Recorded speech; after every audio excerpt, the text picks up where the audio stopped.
오늘 예배 자리에 나오신 우리 모든 성도님들을 환영하고 축복합니다. 오늘은 교회력으로 올해 마지막 주일 예배이고요.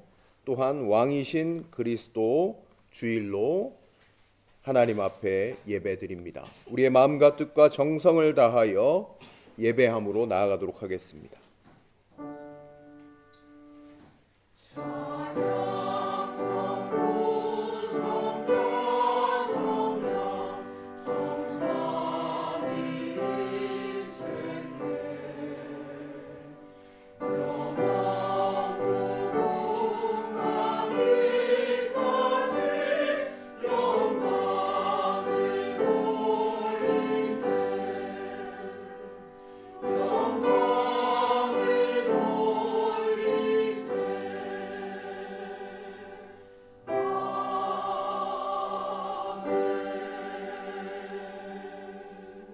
우리의 영원한 왕이 되어주신 주님, 우리가 주님께 이 시간 우리의 마음과 정성을 모아 예배 드립니다.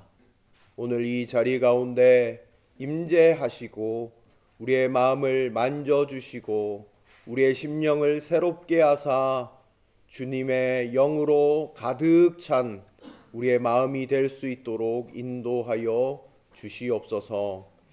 오늘 예배의 시종을 주께 맡기오니 처음부터 끝까지 우리와 함께 하시며 이 예배를 홀로 높임받아 주옵소서. 감사드리옵고 예수 그리스도 이름으로 간절히 기원하옵나이다. 아멘. 우리 다 같이 자리에서 일어나셔서 찬송가 31장으로 하나님을 찬송합니다.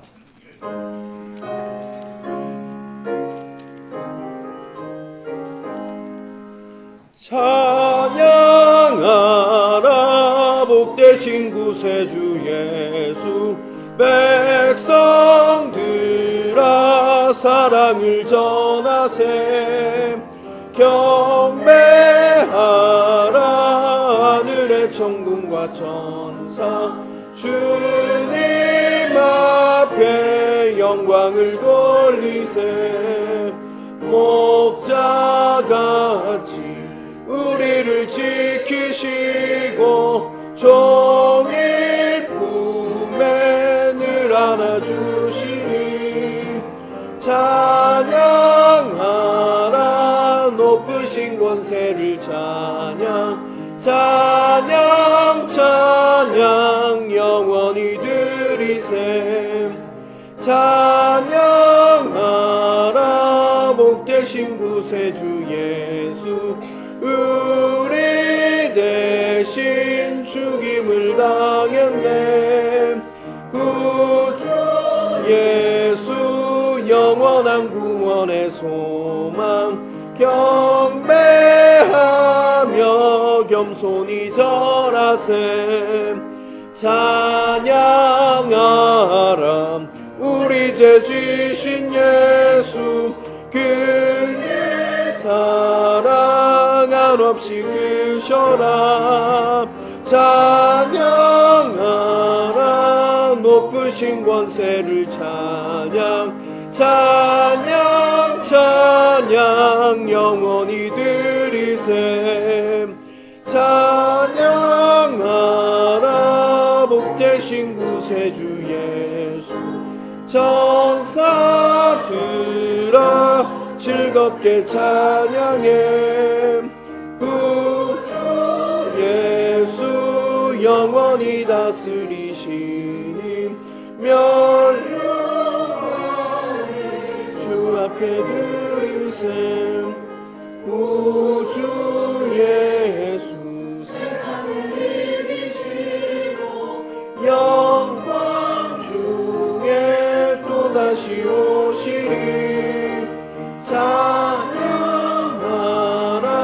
높으신 권세를 찬양, 찬양 찬양 영원히 드리세.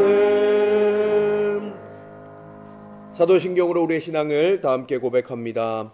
전능하사 천지를 만드신 하나님 아버지를 내가 믿사오며 그 외아들 우리 주 예수 그리스도를 믿사오니, 이는 성령으로 잉태하사 동정녀 마리아에게 나시고 본디오 빌라도에게 고난을 받으사 십자가에 못 박혀 죽으시고 장사한 지 사흘 만에 죽은 자 가운데서 다시 살아나시며 하늘에 오르사 전능하신 하나님 우편에 앉아 계시다가 저리로서 산자와 죽은 자를 심판하러 오시리라.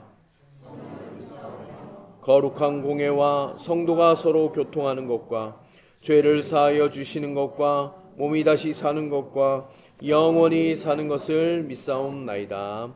아멘. 이 시간 우리의 한 주간의 삶을 주님 앞에 내어드리며 참회의 기도로 나아가도록 하겠습니다. 하나님, 오늘 이 시간 주님 앞에 무릎 꿇고 이 시간 나아갑니다. 하나님, 주의 말씀을 지키지 못하고 주님의 은혜를 구하지 못했던 하나님 우리의 삶이었음을 고백합니다. 우리의 구원자 되시는 주님을 날마다 붙잡지 못했던 우리의 삶이었음을 고백하오니 주여 긍휼히 여겨주시고 주의 보혈로 덮어주옵소서. 성령의 충만하심으로 우리 가운데 함께하시며 우리를 새롭게 하여 주옵소서. 다시금 주의 거룩한 하나님 자녀된 자로 삼아주시는 그 귀한 은혜를 붙잡게 하여 주시옵소서.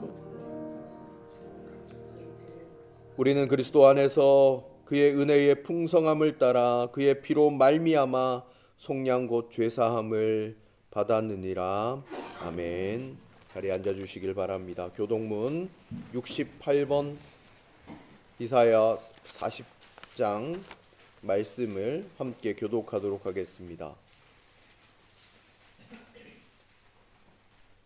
교동문 68번입니다.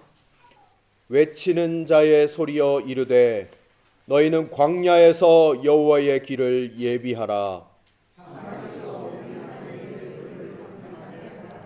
골짜기마다 도두어지며 산마다 언덕마다 낮아지며 고르지 아니한 곳이 평탄하게 되며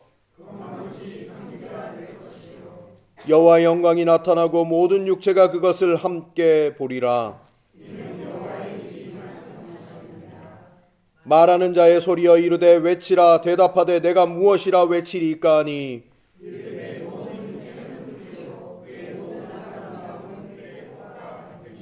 푸른 마르고 꽃이 시듬은 여호와의 기운이 그 위에 붐이라. 이 백성은 실로 풀이로다.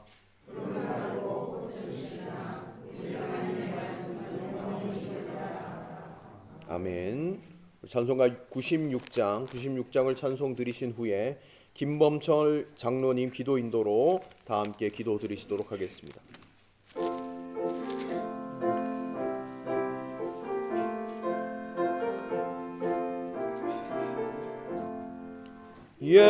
예수님은 누구신가?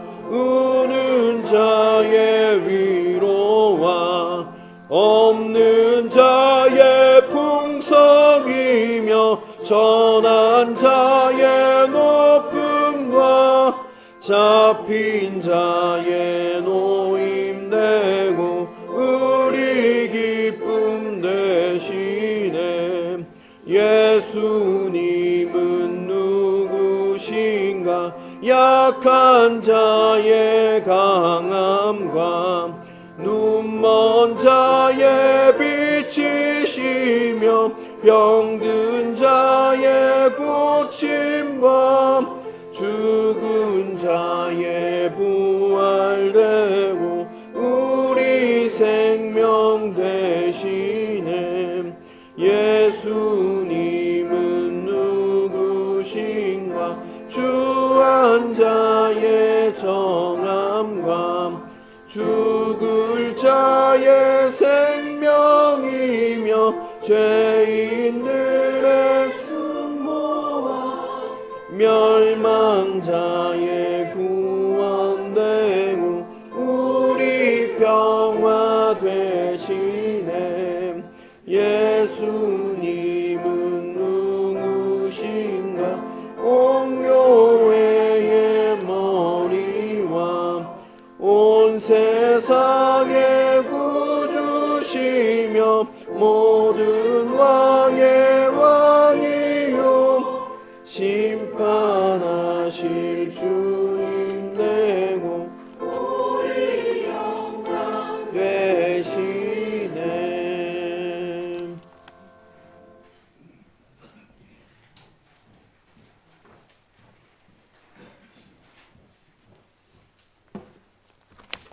같이 기도드리시겠습니다. 하나님 아버지 감사합니다. 부족하고 죄인인 저희들을 사랑하여 주셔서 이 시간 이곳에 모여 하나님께 예배드릴 수 있게 해주심에 감사드립니다. 기쁨으로 찬양드릴 수 있게 해주시고 기도로 회개하고 고백할 수 있게 해주시고 말씀을 통해 하나님께서 주시는 힘과 위로와 회복이 있게 하시고 깨우침으로 인도하여 주시길 기도드립니다. 주님, 우리는 때때로 이 정도는 괜찮겠지 하며 죄 앞에서 스스로를 합리화하고 이 이상은 힘듭니다, 여기까지가 최선입니다 라는 교만으로 안일함에 머무르려 할 때가 많습니다. 또한 이해되지 않고 눈에 변화가 보이지 않는다고 조급해할 때도 많습니다. 십자가를 지실 정도의 사랑을 받았으면서도 받기만 하고 나누고 사랑하지 않는 저희들의 모습을 고백하며 회개합니다. 주님, 이토록 부족하고 미련한 저희들을 불쌍히 여기시고 용서하여 주시옵소서. 주님의 은혜로 스스로의 합리화가 아닌 주님을 향한 경외함으로 살게 하시고 교만이 아닌 감사함으로 매일을 채우게 하여 주시옵소서. 조급함보다 주님께서 일하시는 때와 방법을 믿음으로 온전히 신뢰하고 인내와 순종을 쌓아가게 인도하여 주시옵고 넘치게 부어주시는 그 사랑 아낌없이 나누며 사랑하게 하여 주시옵소서. 우리 안에 살아계신 성령님의 인도하심으로 완전히 바뀌어 거듭나고 새로워지는 우리의 삶을 간증하며 살아가는 저희들이 되게 하여 주시옵소서. 사랑과 은혜라 저희들을 부르시고 주님의 몸된 교회를 세워주신 주님, 복음교회가 주님의 뜻 안에서 든든히 서게 하시고 하늘의 은혜와 성령의 임재가 늘 충만하길 기도합니다. 특별히 교회 학교를 위해 기도합니다. 우리의 어린 세대가 혼란한 세상 속에서도 변함없이 진리 되시는 예수님을 붙잡게 하시고 그 믿음이 뿌리내려 든든히 서가도록 인도하여 주시옵소서. 작은 심령들마다 하나님을 만나고 하나님의 자녀로 성장하여 가기를 간절히 기도드립니다. 또한 청년회를 붙들어 주셔서 모이기를 힘쓰며 늘 뜨거운 믿음으로 나아가기를 바랍니다. 길을 만들어 주시는 주님을 신뢰하고 하나님의 꿈을 이루어가는 믿음의 세대로 세워주시길 기도드립니다.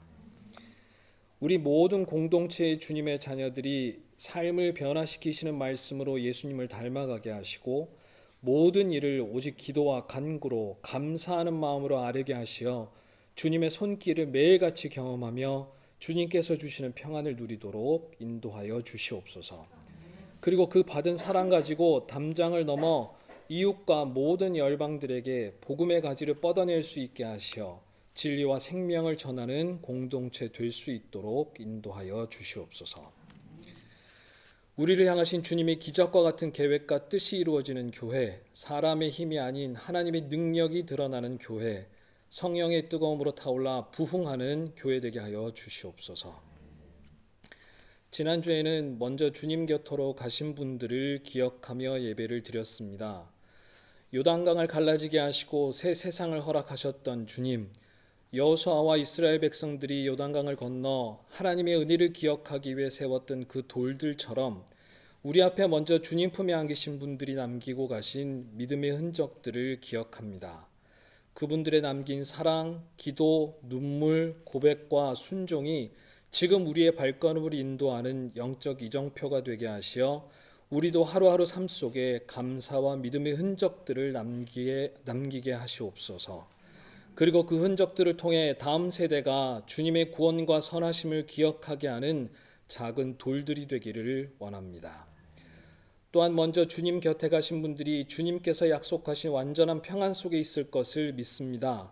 저희들은 하나님의 선물인 영생의 확신과 소망으로 주님께서 마련하신 저 너머의 약속된 땅을 향해 흔들림 없이 나아가게 하여 주시옵소서. 주님, 오늘 담임 목사님의 말씀을 통해 주님의 음성을 듣게 하시고 주님의 마음을 깨닫게 하여 주옵소서. 때로는 위로와 격려가 되게 해주시고, 때로는 채찍질이 되게 해주시고, 때로는 감사의 제목이 되게 하시고, 때로는 결단의 제목이 되게 인도하여 주실 것을 믿습니다. 말씀을 붙들며 매일을 살아가고 행함에 있는 믿음을 통해 거룩함의 열매가 맺어지도록 인도하여 주시옵소서.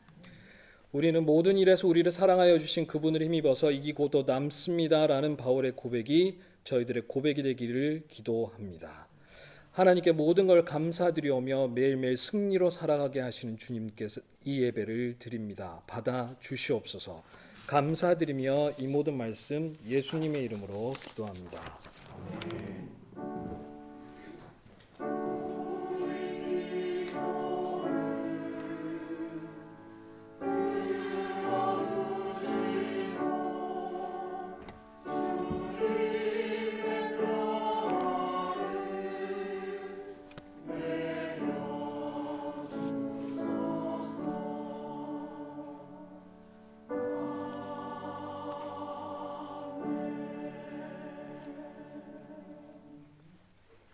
오늘 하나님께서 우리 가운데 주신 말씀은 마태복음 25장 1절로 13절까지의 말씀입니다.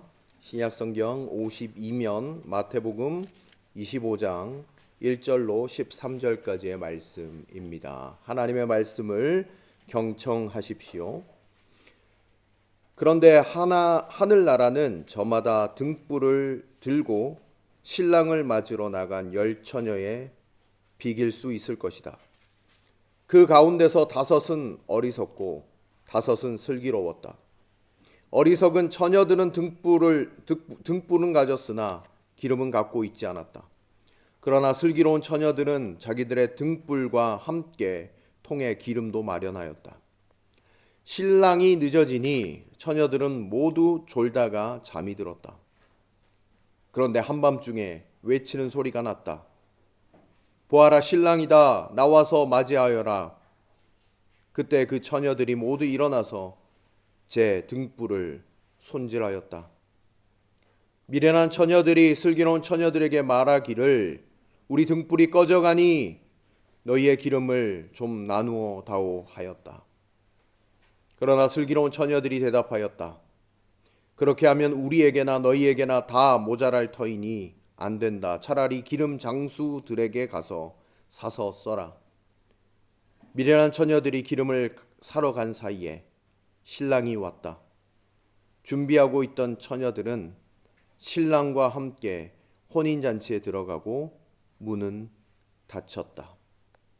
그 뒤에 나머지 처녀들이 와서 주님, 주님, 문을 열어주십시오 하고 애원하였다. 그러나 신랑이 대답하기를 내가 진정으로 너희에게 말한다. 나는 너희를 알지 못한다 하였다. 그러므로 깨어 있어라. 너희는 그 날과 그 시각을 알지 못하기 때문이다. 아멘. 성가대의 찬양이 있겠습니다.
귀한 찬양 감사드립니다.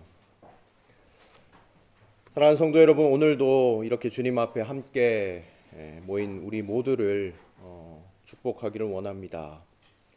시작하기 전에 한 가지 질문을 드리고 싶습니다. 여러분, 중요한 약속 시간에 늦어본 경험이 혹시 있으십니까? 네, 있으시겠죠? 예. 제가 예전에 친구 결혼식이 있었습니다. 청첩장을 받았는데 제 머릿속에는 확실하게 14시, 2시라고 확실히 머릿속에 박혀져 있었습니다. 그날 아침에 여유롭게 일어나서 점심도 먹고 천천히 준비하고 1시 반쯤에 출발했습니다. 문득 청첩장을 한번 열어보고 싶었어요. 그런데 낮 12시더라고요. 제가 완전히 착각했죠. 급하게 달려갔지만 제가 도착했을 때 신랑 신부는 정리를 하고 집에 가려고 할 때 예식장 앞에서 친구와 눈이 마주쳤는데, 야, 지금이라도 와줘서 고맙다 그러는데 제가 얼마나 미안하던지 그때가 생각이 납니다. 여러분, 중요한 순간에 늦는다는 게 얼마나 민망하고 후회되는 일인지 아시죠?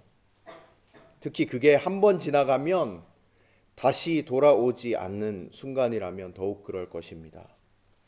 그런데 오늘 우리가 함께 나눌 말씀에 저보다 훨씬 더 난처한 상황에 처한 사람들이 나옵니다. 그들은 시간을 맞춰 왔어요. 장소도 제대로 찾아왔어요. 하지만 정작 중요한 준비를 제대로 하지 못했습니다. 그래서 결국 문이 닫히고 혼인잔치에 들어가지 못했습니다. 이게 누구 이야기입니까? 오늘 본문에 마태복음 25장 1절부터 13절까지 미련한 5 처녀의 이야기입니다. 이 이야기가 단순히 옛날 이야기일까요? 아닙니다. 바로 우리의 이야기입니다. 우리의 신앙생활에 대한 이야기입니다. 먼저 오늘 본문을 이해하려고 하면 당시의 결혼 풍습에 대해서 한번 생각해 봐야 되겠죠. 왜냐하면 우리가 요즘 결혼식을 생각하면서 이 비유를 읽으면 잘 이해가 되지 않는 부분들이 있기 때문입니다. 1세기 유대 사회 결혼식은 지금과는 많이 달랐습니다. 요즘에는 청첩장에 정확한 날짜와 시간이 나와 있죠. 몇 월 며칠 몇 시 어디 장소 이렇게 나와 있습니다. 그런데 그 당시에는 날짜는 정해져 있어도 정확한 시간은 아무도 몰랐습니다. 어떻게 진행되냐 하면요, 신랑이 자기 집에서 모든 준비를 마치면 그때 신부 집으로 출발하는 거예요. 그 준비가 얼마나 걸릴지 모릅니다. 1시간이 걸릴 수도 있고 3시간이 걸릴 수도 있고 심지어 하루 더 걸릴 수도 있는 거예요. 그래서 신부 측에서는 항상 준비하고 기다려야 했습니다.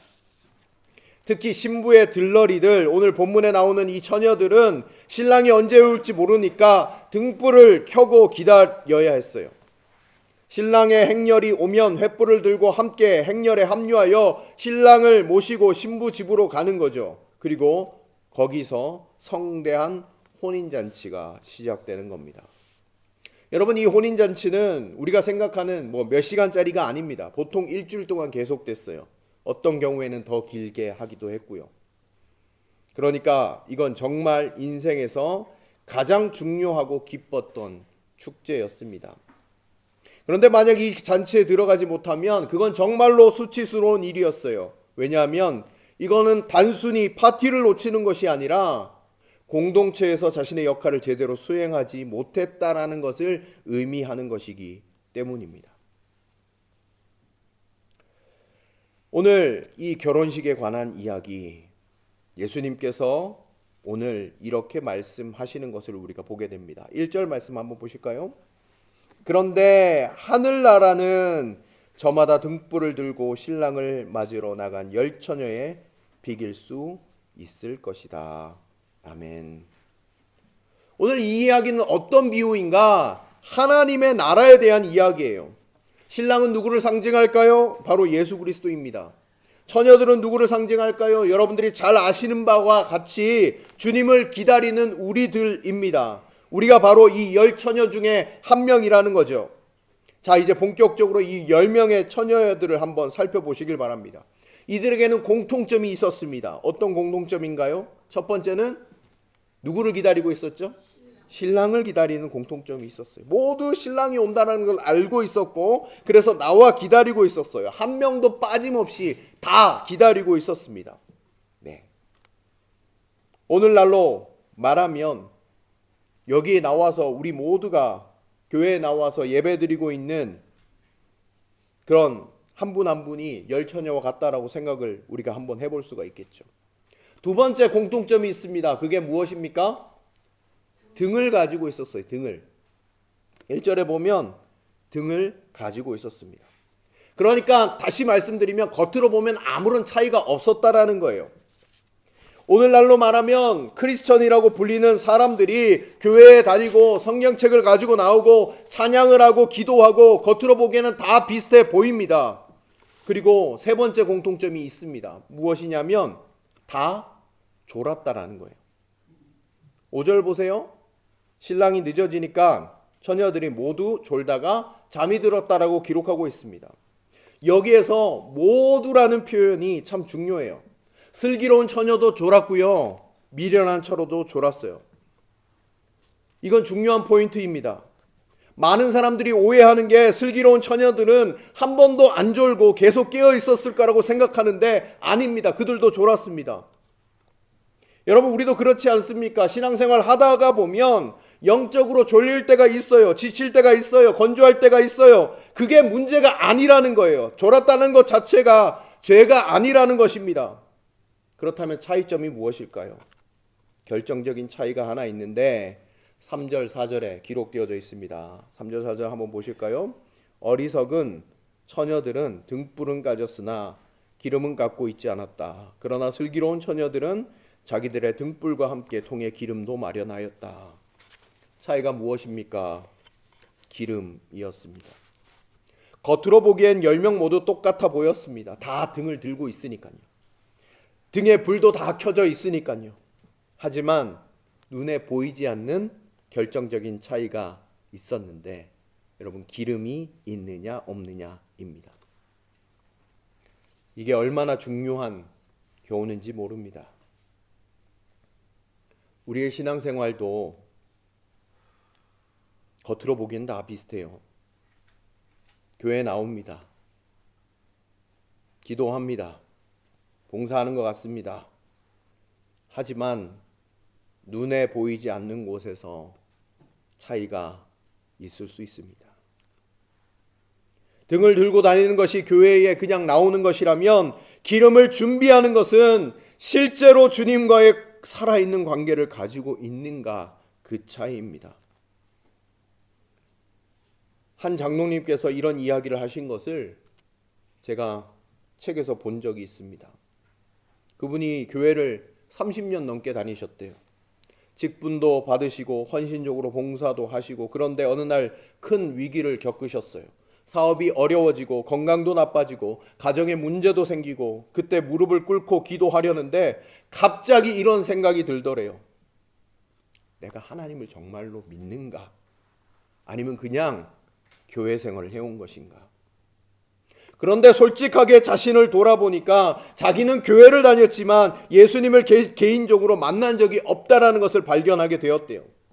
성경도 읽었지만 하나님의 음성을 들은 적이 없었고, 기도도 했지만 형식적이었다라는 것을 발견하고 주님 앞에 회개하기 시작했습니다. 하나님, 저는 지금 교회는 다녔지만 주님을 몰랐습니다. 이제 진짜 주님을 알고 싶습니다.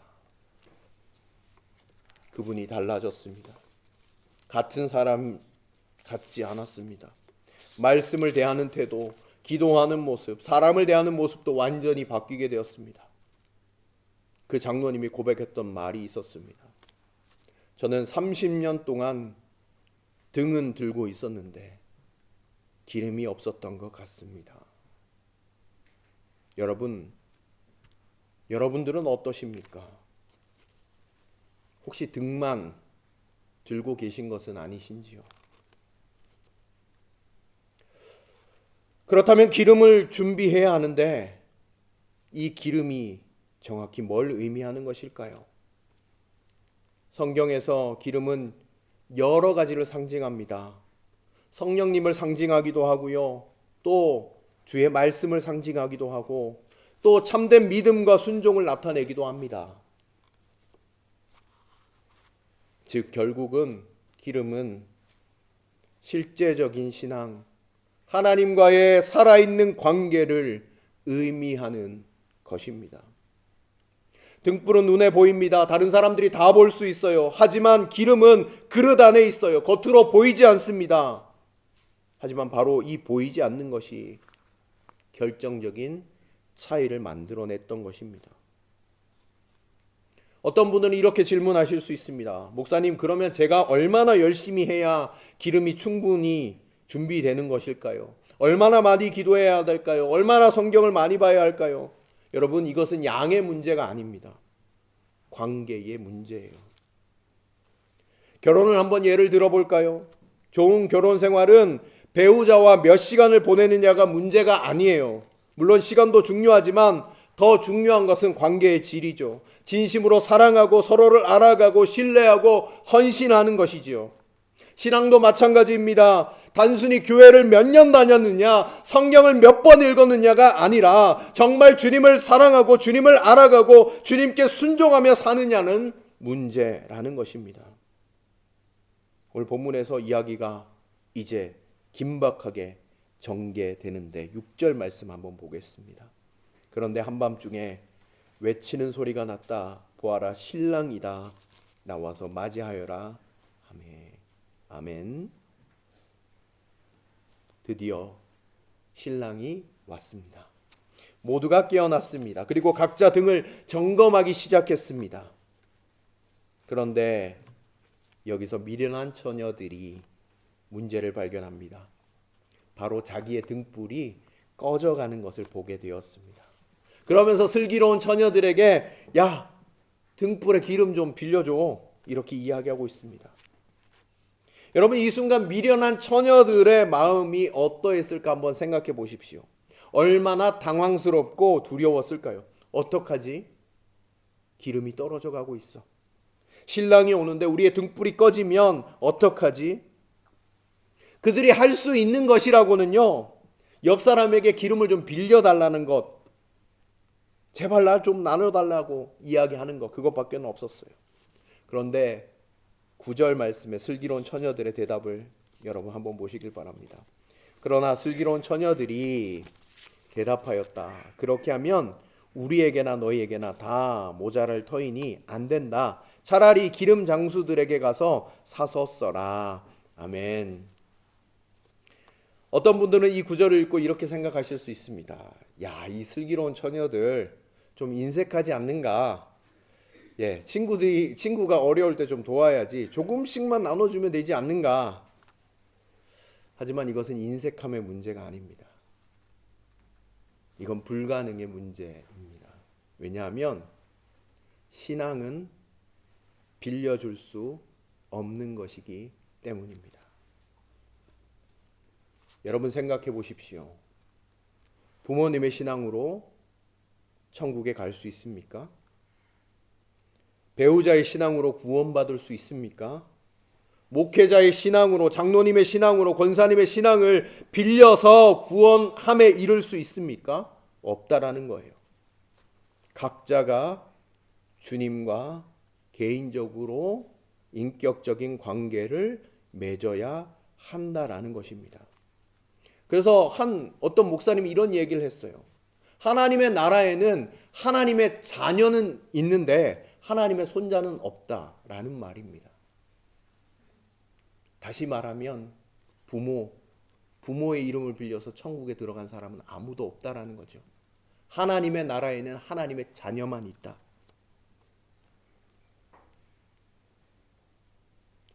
제가 대학생 때 이런 일이 있었습니다. 시험 기간에 한 친구가 제게 와서 제 노트를 빌려달라고 하는 거예요. 자기는 수업을 제대로 안 들었는데 시험이 코앞이니까 빌려달라고 하길래 저는 빌려줬죠. 네. 그 친구가 제 노트를 열심히 보고 복사를 해서 열심히 공부를 했대요. 근데 시험이 끝나고 나서 친구가 이렇게 말했습니다. 정리는 너무 잘 되어 있는데 막상 시험장에 들어가니까 내가 아는 게 별로 없었던 것 같다. 그렇게 얘기를 하면서 나아가게 되었던 것이 생각이 납니다. 여러분, 아무리 좋은 노트를 빌려줘도 시험 문제를 푸는 사람은 누구예요? 본인 몫입니다. 아무도 시험을 대신 봐주지 않습니다. 신앙도 똑같은 것이죠. 누군가 간증을 들어서 누군가의 신앙을 보고 감동을 받아서 물론 그것이 좀 격려가 될 수는 있어요. 또 위로가 될 수는 있어요. 하지만 결국은 내가 주님을 만나야 하고 내가 주님과 인격적인 관계를 맺어야 한다라는 것입니다. 가끔 이런 말을 듣습니다. 저희 집은 믿음의 가문입니다. 할아버지 때부터 저희는 교회를 다녔습니다. 정말 감사한 일입니다. 축복입니다. 그러나 그것만으로 충분하지 않습니다. 요한복음 3장에 보면 니고데모라는 사람 아시죠, 여러분? 니고데모는 유대인 중에 엘리트였습니다. 바리새인이었고요, 공회의원이었습니다. 믿음의 가문 출신이었어요. 그런데 예수님이 그에게 뭐라고 말씀하셨는가? 진실로 진실로 너에게 이르노니 사람이 거듭나지 아니하고서는 하나님의 나라를 볼 수 없다라고 이야기하셨습니다. 거듭남이라는 것은 개인적인 경험입니다. 아무도 대신해 줄 수 없습니다.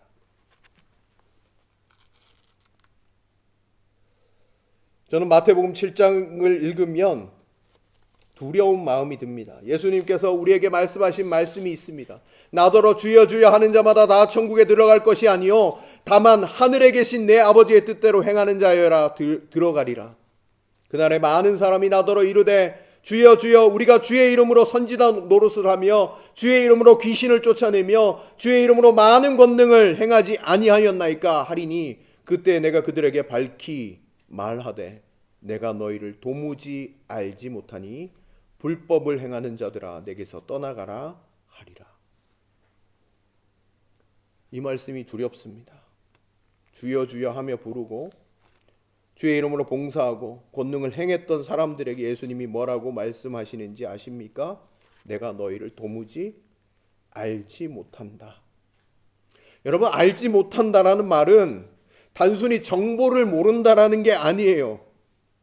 성경에서 안다라는 것은 여러분 친밀한 관계를 의미하는 것입니다. 주님과의 인격적인 관계가 있었냐라고 물어보고 있는 거예요. 형식은 있었어요. 활동도 많았어요. 하지만 관계가 없었어요. 등은 있었지만 기름이 없었던 것이 문제라는 것입니다. 오늘 본문 5절로 한번 돌아가 보겠습니다. 신랑이 늦어지니까 처녀들이 졸기 시작했습니다. 여기서 우리가 주목할 것은 늦어지는 것입니다. 예상보다 오래 걸리는 것입니다. 우리의 생활, 우리 신앙생활도 좀 그래요. 예수님을 처음 믿을 때 마음이 뜨거워요. 주님 언제든지 오십시오. 준비되어져 있습니다. 이렇게 외쳐요. 그런데 시간이 지나면 어떻게 되나요? 주님이 더디 오시는 것처럼 느껴질 때가 있어요. 2000여 년 전에 사람들이 이렇게 말했어요. 예수님이 다시 오신다고 했는데 언제 와? 이렇게 얘기했습니다. 벌써 수십 년이 지났잖아. 아무 일도 안 일어나잖아. 오늘날도 우리에게도 마찬가지의 마음이 있으리라고 생각해 봅니다. 예수님이 재림하신다고 했는데 벌써 2000여 년이 넘었잖아. 정말 오시는 거 맞아요? 라고 우리 마음 가운데 생각이 들 때가 있다라는 거예요. 하지만 베드로후서 3장 8절에서 9절 말씀 보시면 이렇게 말씀합니다. 사랑하는 자들아, 주께는 하루가 1000년 같고 1000년이 하루 같다는 이 한 가지를 잊지 말라. 주의 약속은 어떤 이들이 더디다고 생각하는 것 같이 더딘 것이 아니라 오직 주께서는 너희를 대하여 오래 참으사 아무도 멸망하지 아니하고 다 회개하기에 이르기를 원하시느니라. 아멘. 여러분, 주님의 지연이 우리가 생각하는 것과 하나님의 생각하는 시간과 다르다라는 것을 우리가 생각해 볼 수 있습니다. 주님이 지연하시는 것이 아니라 정확할 때 오실 것입니다. 그런데 기다리는 게 쉽지 않다라고 생각하는 것이 우리의 마음이기도 합니다. 특별히 요즘은 기다림에 익숙하지 않습니다. 물론 한국에서 살다가 독일 왔을 때 기다리는 훈련을 많이 했습니다. 저는 한국보다는 독일이 많이 기다려야 하기 때문이죠. 근데 한국에서 생활하다가 보면 음식 배달이 30분 넘어가면 전화를 합니다. 왜 안 오냐. 또 영상을 인터넷으로 막 보다가 갑자기 막 이렇게 막 돌아가는 이 표시만 뜨더라도 새로 고침 버튼을 여러분 막 누르시지 않습니까? 인터넷이 좀 느려지면 막 짜증을 냅니다. 즉각적인 만족에 익숙한 세대죠. 지금 당장을 원해요 하면서 말입니다. 하지만 하나님의 방식은 다릅니다. 주님은 종종 기다리도록 만드십니다. 아브라함은 약속의 아들 이삭을 25년이나 기다렸습니다. 요셉은 자기가 꾼 꿈이 이루어지기까지 13년을 기다렸습니다. 모세는 광야에서 40년을 기다렸습니다. 다윗은 왕으로 기름 부음을 받고 왕이 되기까지 수년을 기다렸습니다. 사랑하는 성도 여러분, 왜 하나님이 우리를 기다리게 하시는 것일까요? 이 기다림의 시간은 준비의 시간이기 때문에 그렇습니다. 하나님이 우리를 준비시키시는 시간이라는 거예요. 우리의 신앙이 연단되고 성숙되고 정제되는 시간이 바로 이 시간이라는 것입니다. 그런데 오늘 6절 말씀 다시 한번 보실까요? 그런데 한밤중에 외치는 소리가 났다. 보아라, 신랑이다. 나와서 맞이하여라. 한밤중에 외침이 들렸습니다. 한밤중이라는 것은 아무도 예상하지 못했던 시간입니다. 가장 어두운 시간이었습니다. 근데 신랑이 왔어요. 모두가 깨어났어요. 그리고 각자 등을 정비하기 시작합니다. 7절입니다. 그때 그 처녀들이 모두 일어나서 제 등불을 손질하였다. 여러분, 슬기로운 처녀들은 어떻게 했을까요? 본문에 자세히 나와 있지는 않습니다만 우리가 짐작할 수 있는 것은 어떤 장면일까요? 그들이 일어나서 등을 점검하는데 여분에 준비되어져 있던 기름을 등에 채웠을 겁니다. 그렇게 해서 밝게 빛나는 등을 들고 신랑을 맞이하러 나갔을 겁니다. 그들 또한 긴장했을 거예요. 하지만 당황하지는 않았습니다. 왜입니까? 준비가 되어 있었기 때문입니다. 반면에 미련 처녀들은 어떻게 했습니까? 우리 8절 말씀 보시면 좋겠습니다. 8절 말씀 보시면 기름을 나눠달라고 이야기하고 있어요. 당황해하고 있어요. 어떡하지? 기름이 떨어지고 있어라고 하면서 다른 사람을 의지하는 그런 행동을 보이고 있습니다. 친구에게 빌려달라고 하는 거예요. 그래서 미련한 처녀들은 급하게 기름을 사러 갔습니다. 지금이라도 사면 되겠지. 하지만 때는 이미 늦었습니다. 여러분, 신앙은 위기의 순간에 급하게 준비할 수 있는 게 아닙니다. 10절 후반절을 한번 보실까요? 제가 후반절 읽어드리겠습니다. 준비하고 있던 처녀들은 신랑과 함께 혼인잔치에 들어가고 문은 닫혔다. 여러분, 문이 닫혔습니다. 미련한 처녀들이 저희도 열어주세요 하면서 헐떡이면서 달려왔습니다. 그래서 그들은 주여 주여 외쳤습니다. 그런데 12절에 신랑의 대답을 보십시오. 내가 진정으로 너희에게 말한다. 나는 너희를 알지 못한다 하였다. 이 말씀 두렵고 떨리는 말씀입니다. 나는 너희를 알지 못한다. 그들도 신랑을 기다렸어요. 신랑을 맞으러 나왔어요. 주여 주여 하면서 불렀어요. 하지만 신랑은 그들을 알지 못한다고 했어요. 왜입니까?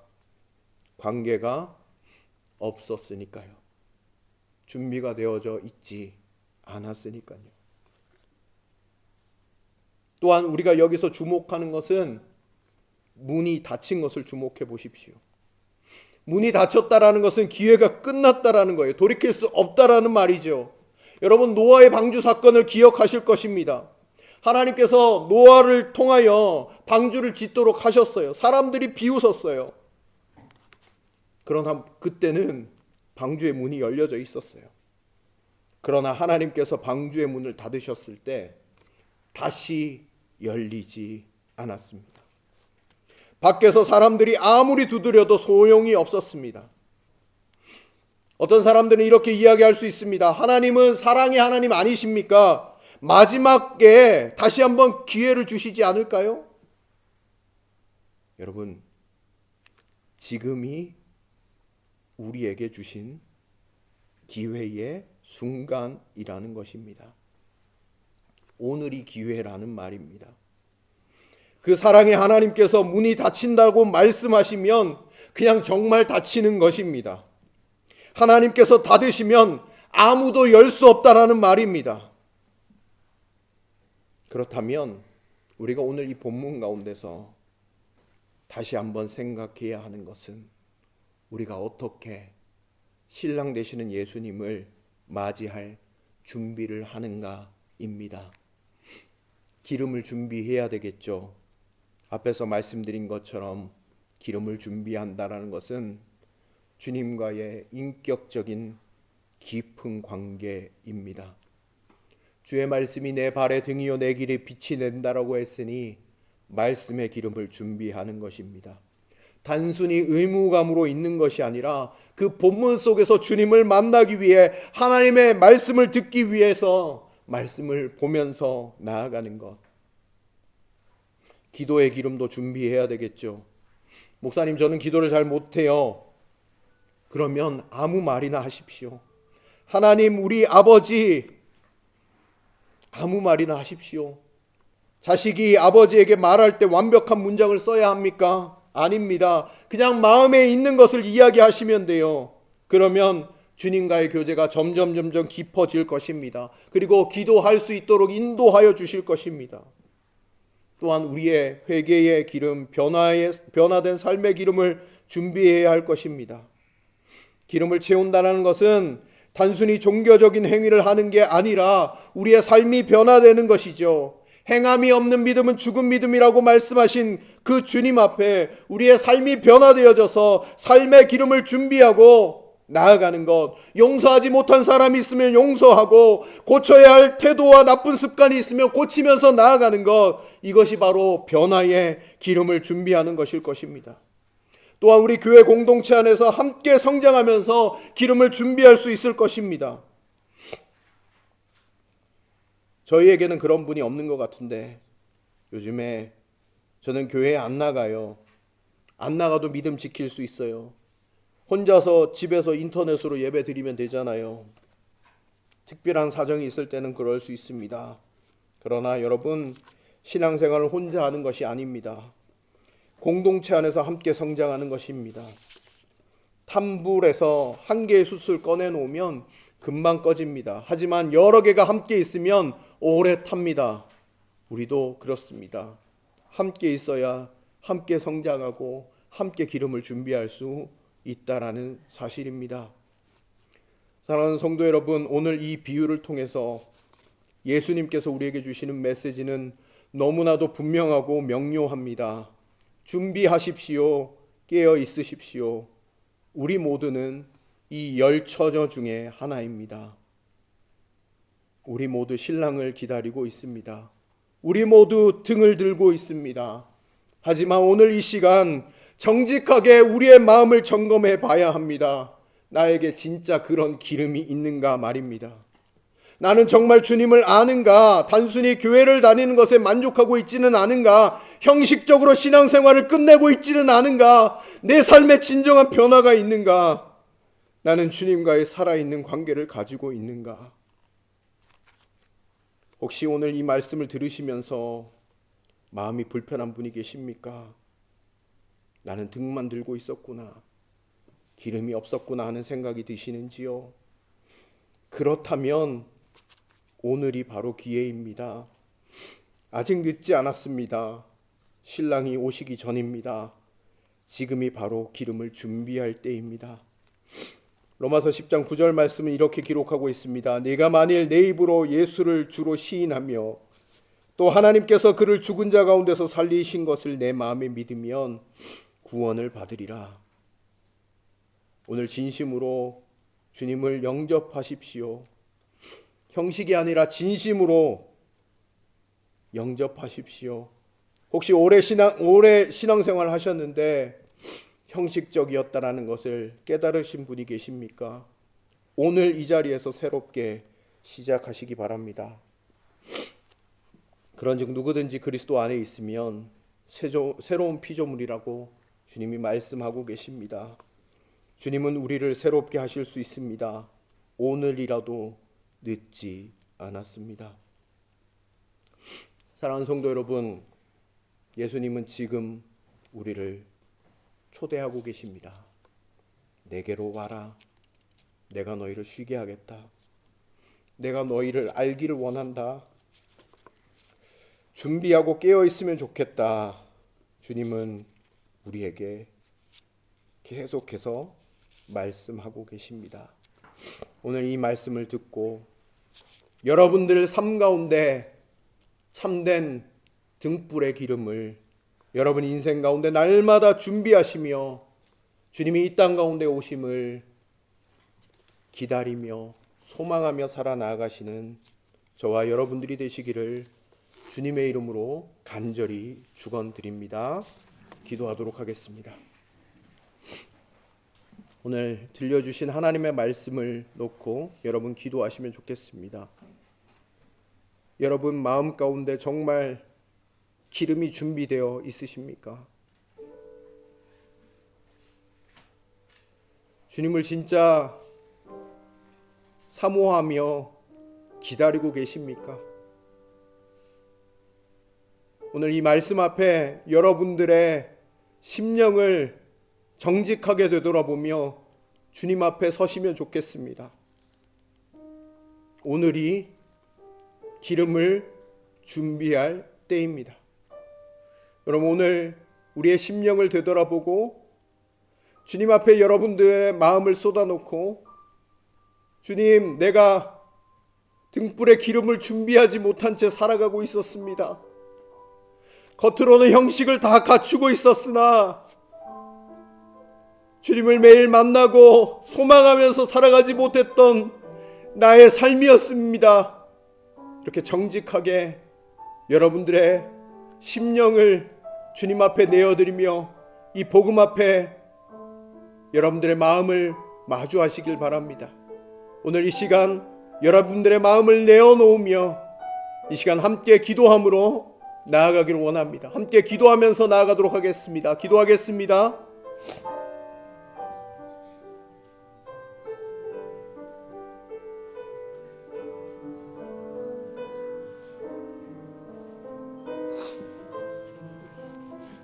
하나님,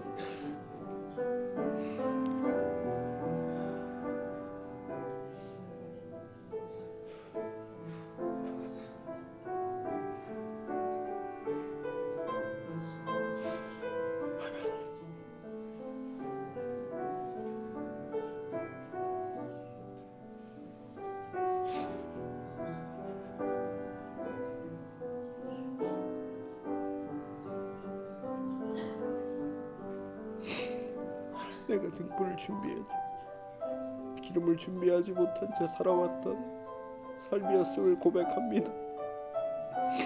오늘 다시 한번 주님 앞에 섭니다. 주여, 기름을 준비하길 원합니다. 주님을 다시 붙잡습니다. 주님을 다시 의지합니다. 주님을 소망합니다.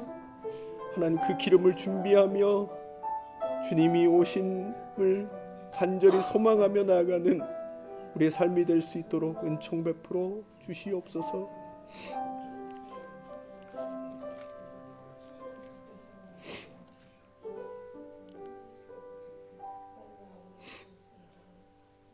사랑하는 하늘 아버지, 오늘 이 귀한 말씀을 통해 우리에게 깨우쳐 주시니 감사합니다.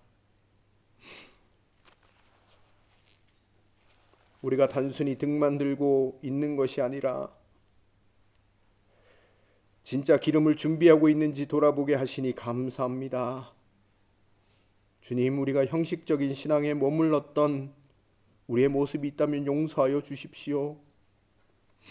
교회는 다녔지만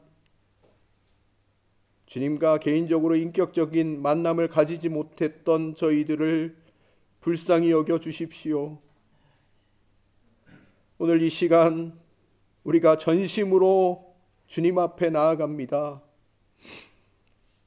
진심으로 주님을 사랑하고 주님을 더 알아가기를 원합니다. 매일매일 말씀과 기도로 기름을 채우며 성령님의 인도하심을 따라 살아가게 하옵소서.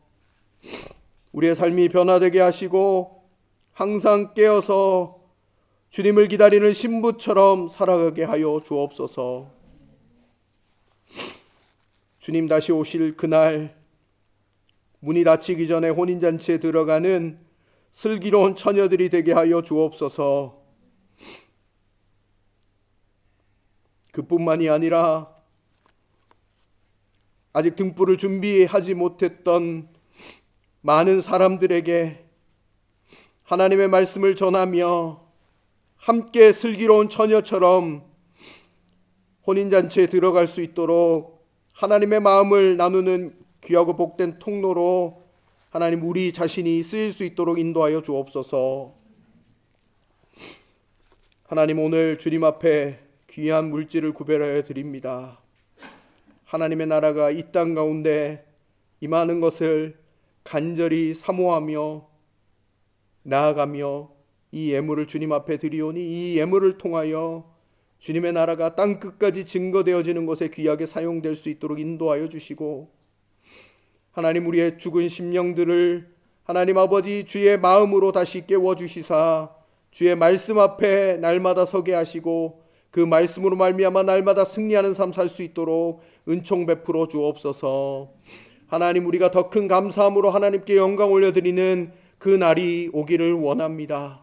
하나님, 작은 물질에서부터 하나님 아버지 많은 것들이 우리 가운데 있다고 할지라도 모든 것들이 주께로부터 왔음을 고백하며 주께 귀하게 바칠 수 있는 믿음을 또한 허락하시고, 또한 바쳐지는 그 모든 예물이 하나님의 영광을 위하여 귀하게 사용되어질 수 있도록 구별하시고 하나님 성별하여 주옵소서. 하나님, 우리의 모든 삶 가운데 풍성히 채워주실 그 하나님이심을 우리가 기억하며 이 모든 말씀 예수 그리스도 이름으로 간절히 기도드립니다. 아멘. 네, 우리 백무현 장로님 나와주셔서 교회 소식을 전해주시겠습니다.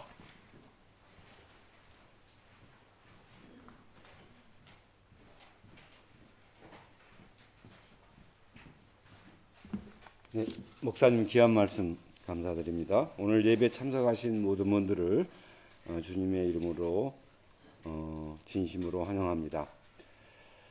성승규 장로님과 전혜숙 권사님이 한 7개월 계셨었나요? 한국에 계셨다가 저희와 예배를 같이 드렸습니다. 환영의 박수 다 같이. 네, 이렇게 건강한 모습 다시 뵐 수 있게 돼서 참 감사합니다. 네. 다음 주일부터 대림절이 시작됩니다. 주님의 오심을 간절히 사모하는 마음으로 보내시기 바랍니다. 오늘 예배 후에 여신도회, 남신도회, 청년회 정기 총회가 있습니다. 사실 공간이 여기 본당하고 저쪽 잘하고 가운데 한 그룹이 복도에서 회의를 하셔야 될 것 같습니다. 네.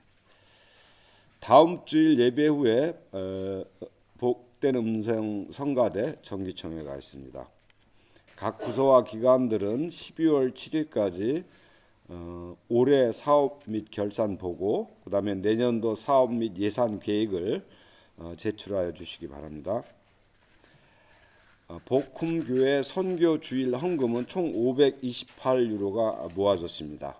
이 헌금은 튀르키예 현지 교회인 에베소 교회 지원을 위해 사용됩니다. 세례 및 입교를 원하시는 분들은 다음 주 주일까지 담임 목사님께 신청해 주시기 바랍니다. 협의회 복지위원회가 주관하는 바울 성지 순례가 내년 4월 13일부터 17일까지 몰타라는 섬에서 있는데요.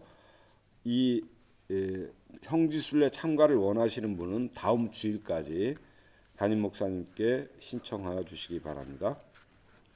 소망 구역 예배가 11월 25일 화요일 17시 교회 별관에서 있고요. 믿음 구역 예배가 11월 26일 수요일 4시 유원주 권사님 댁에서 있습니다. 오는 토요일 11월 29일 뒤셀도프 마텔트 키르헤에서 협의회에 수십 년 동안 봉사해 오신 김동욱 목사님 은퇴 예배가 있습니다. 혹시 이 은퇴 예배 참석하길 원하시는 분은 저한테 얘기해 주시면 같이 차를 타고 갈 수 있도록 하겠습니다. 교회 일정은 교회 주보를 참조하시고요. 오늘 주방 봉사는 사랑구역에서 수고해 주시겠습니다. 교회 소식이었습니다.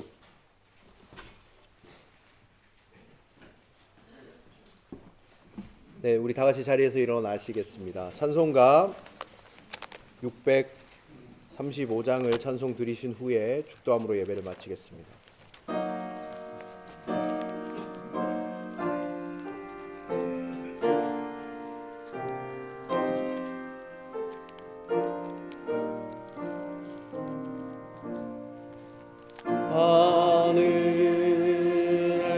하늘에 계신 아버지 이름 거룩하사 주님 나라 임하시고 뜻이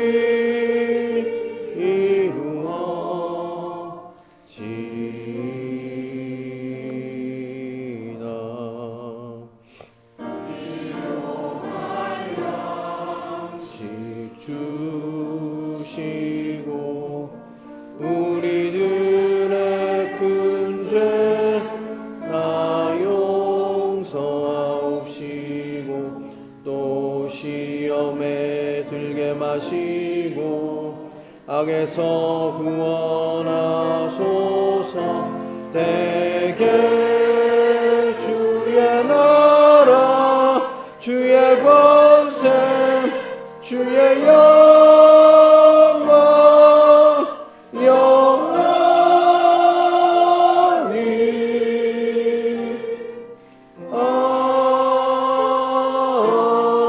아멘.